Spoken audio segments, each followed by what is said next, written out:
Hello दोस्तों, तो स्वागत है आपका मेरे चैनल रहस्य अनफोल्ड में। तो आज मैं आपके पूछे गए कुछ सवालों का जवाब देने वाली हूँ। थंबनेल पढ़कर आपने जान ही लिया होगा कि वो 5 सवाल क्या होने वाले हैं। तो चलिए जानते हैं वो 5 सवाल क्या हैं। पहला सवाल है, गर्भवती महिला को सांप क्यों नहीं काटता है। दूसरा सवाल है, रात में लाश को अकेला क्यों नहीं छोड़ा जाता है। तीसरा सवाल है, कुत्ते रात में क्यों रोते हैं। चौथा सवाल है, महिला शमशान घाट क्यों नहीं जाती। पांचवा सवाल है, हथेली और पैरों के तलवों पर बाल क्यों नहीं होते हैं। तो चलिए जानते हैं इन 5 सवालों के जवाबों को। उससे पहले आप अगर इस चैनल पे पहली बार आए हैं तो एक छोटी सी गुजारिश है कि इस चैनल को सब्सक्राइब कर दीजिए और वीडियो को एंड तक ज़रूर देखिएगा, और अगर वीडियो पसंद आए तो वीडियो को लाइक ज़रूर कीजिएगा। तो चलिए चलते हैं पहले सवाल की ओर। तो जानते हैं गर्भवती महिला को सांप क्यों नहीं काटते हैं। कई लोग कहते हैं कि प्रकृति ने सांप को कुछ ऐसी विशेष इंद्रियां प्रदान की हैं जिससे वह यह पता लगा सकते हैं कि महिला गर्भवती है या नहीं। गर्भ धारण के बाद शरीर में कुछ ऐसे तत्वों का निर्माण होता है जिससे सांपों के द्वारा पहचाना जा सकता है। चलो हम मान लेते हैं कि सांप द्वारा महिला के गर्भवती होने का पता चल जाता है, लेकिन सांप उसे काटता क्यों नहीं है। तो चलिए जानते हैं इस सवाल का जवाब। इसके बारे में न्यूज़पेपर में भी खबर आई थी कि गर्भवती महिला को सांप ने काट लिया और उसे अस्पताल में भर्ती करवाया गया। लोग कहने लगे कि महिला को कुछ नहीं होगा क्योंकि वह गर्भवती है, लेकिन डॉक्टरों द्वारा जांच के बाद ये पता चल गई कि सांप विषहीन था। तो चलिए जानते हैं कुछ लोगों का क्या मानना है। कई लोग कहते हैं कि गर्भवती महिला को देखते ही सांप अंधा हो जाता है। ऐसा क्यों होता है, इसके बारे में तो अभी तक कोई जानकारी नहीं है। तो बहुत से लोग ऐसा भी मानते हैं कि उन्होंने अपनी पूरी जिंदगी में कभी भी सांप के काटने से किसी गर्भवती महिला की मौत के बारे में नहीं सुना। हो सकता है इसी वजह से कहा जाता है कि गर्भवती महिला को सांप क्यों नहीं काटते हैं। तो चलिए चलते हैं दूसरे सवाल की ओर। रात में लाश को अकेला क्यों नहीं छोड़ा जाता है। जब तक इंसान जिंदा रहता है तब तक लोग उसके साथ और पास रहते हैं, लेकिन जैसे ही उसकी मृत्यु होती है तो लोग उससे दूर भागने लगते हैं, क्योंकि कुछ लोग कहते हैं कि उन्हें लाशों के पास रहने में डर लगता है। और भी बहुत सारे लोग बहुत सारे बहाने बनाते हैं ताकि उन्हें लाश के पास रहने को ना कह दे। लेकिन जब कोई व्यक्ति मरता है तो लोग उसका अंतिम संस्कार करते हैं ताकि उसकी आत्मा को शांति मिल सके। और वैसे भी अंतिम संस्कार को लेकर बहुत सारी मान्यता प्रचलित हैं। ऐसे में आज मैं आपको ये बताऊंगी कि रात में लाश को अकेला क्यों नहीं छोड़ा जाता है। दरअसल जब व्यक्ति की मृत्यु रात में हो जाती है तो लोग उसे रात में ही शमशान घाट नहीं ले जाते हैं, बल्कि लोग लाश को घर में ही रखकर उस लाश की रखवाली करते हैं। लेकिन क्या आपने इस प्रथा के बारे में सोचा है कि आखिर क्यों लाश को अकेले नहीं छोड़ते? यदि नहीं सोचा तो चलिए जानते हैं। हालांकि इसके बारे में सोचना थोड़ा अजीब जरूर है, लेकिन आज मैं आपको बताने वाली हूँ जो आपको बहुत ही अविश्वसनीय लगेगा। की जानकारी के लिए बता देते हैं कि शास्त्रों के मुताबिक यदि दिन ढलने के बाद किसी व्यक्ति की मृत्यु होती है तो उस व्यक्ति के शव को तुलसी के पौधे के पास रख दिया जाता है और उस लाश को अकेला नहीं छोड़ा जाता, क्योंकि मरे हुए व्यक्ति की आत्मा वहीं पर भटकती रहती है और सभी को देखती है। दरअसल मान्यता है कि मरने के बाद शरीर खाली हो जाता है और ऐसे में बुरी आत्माओं का साया उस शरीर पर अपना कब्जा जमा सकती है।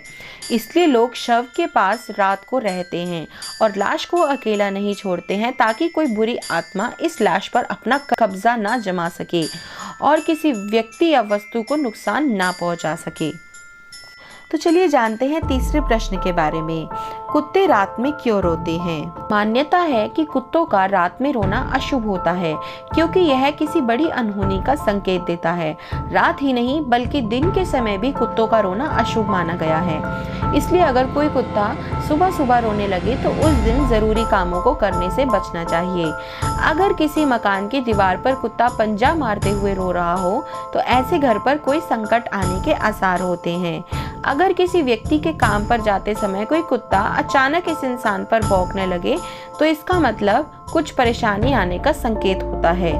अगर घर के पालतू कुत्ते की आंखों में आंसू आ जाए तो वह घर का खाना छोड़ देता है, तो मतलब ऐसे घर में कोई संकट आने वाला है। साथ ही यह भी माना गया है कि कुत्ते अपनी आंखों से आत्माओं को देख सकते हैं, इसलिए जब भी वह किसी आत्मा को देखते हैं तो रोने लगते हैं।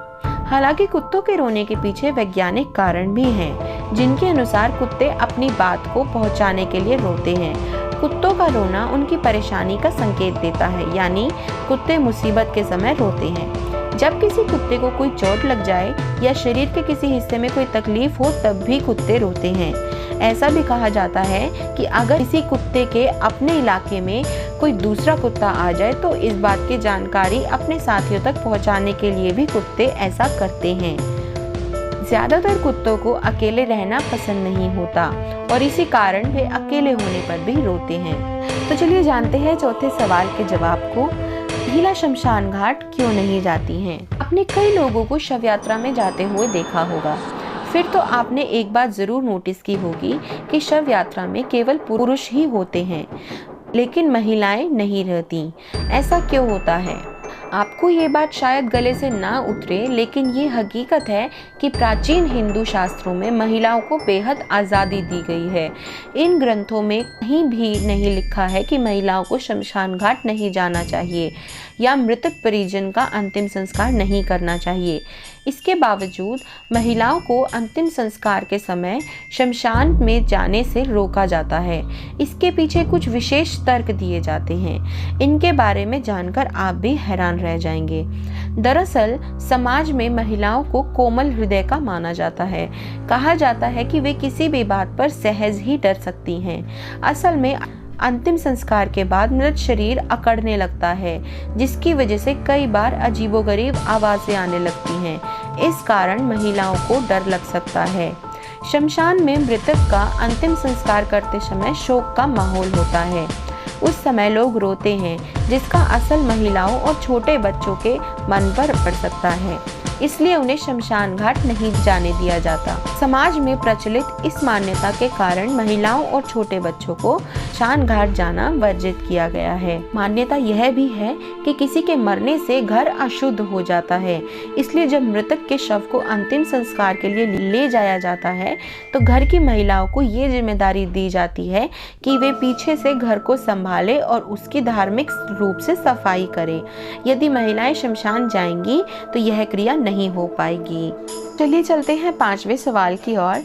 हथेली और पैरों के तलवों पर बाल क्यों नहीं होते हैं?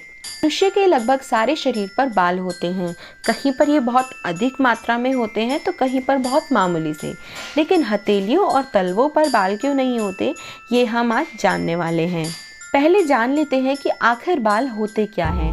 बाल हमारे शरीर की मृत कोशिकाएं हैं जो बालों के रूप में बाहर निकलती हैं। हमारे सारे शरीर की चमड़ी बहुत ही मुलायम होती है और यदि आप किसी सूक्ष्मदर्शी की मदद से देखेंगे तो पाएंगे कि हमारी त्वचा में सूक्ष्म छिद्र होते हैं जो पसीने तथा मृत कोशिकाओं को शरीर से बाहर निकालने का कार्य करते हैं, जबकि हमारी हथेलियों और पैर के तलवों की त्वचा पर सख्त परत होती है। साथ ही ये लगातार घर्षण करती रहती हैं, जिस कारण से हथेली और पैर के तलवों पर बाल नहीं उग पाते हैं। कुछ लोगों का कहना है कि हथेली पर बाल इसलिए नहीं उगते क्योंकि हथेली की स्किन अलग टाइप की होती है। हो सकता है कि जिस दिन इंसान हाथ से काम करना बंद कर देगा, हथेली पर भी बाल उगने लगेंगे। हथेली ज्यादा घिसती है, इसलिए उस पर बाल नहीं होते हैं। तो अब हम जान चुके हैं उन पांचों सवालों के जवाब जो मैंने आपको बताए थे। तो अगर आपको ये सवाल और जवाब अच्छे लगे तो इस चैनल को सब्सक्राइब कीजिएगा और वीडियो को लाइक कीजिएगा। और ऐसी ही बहुत सी वीडियोस चैनल पे आने वाली हैं, तो उसके लिए नोटिफिकेशन बेल को क्लिक कर दीजिएगा ताकि कोई भी वीडियो अपलोड हो तो आप तक नोटिफिकेशन आ जाए।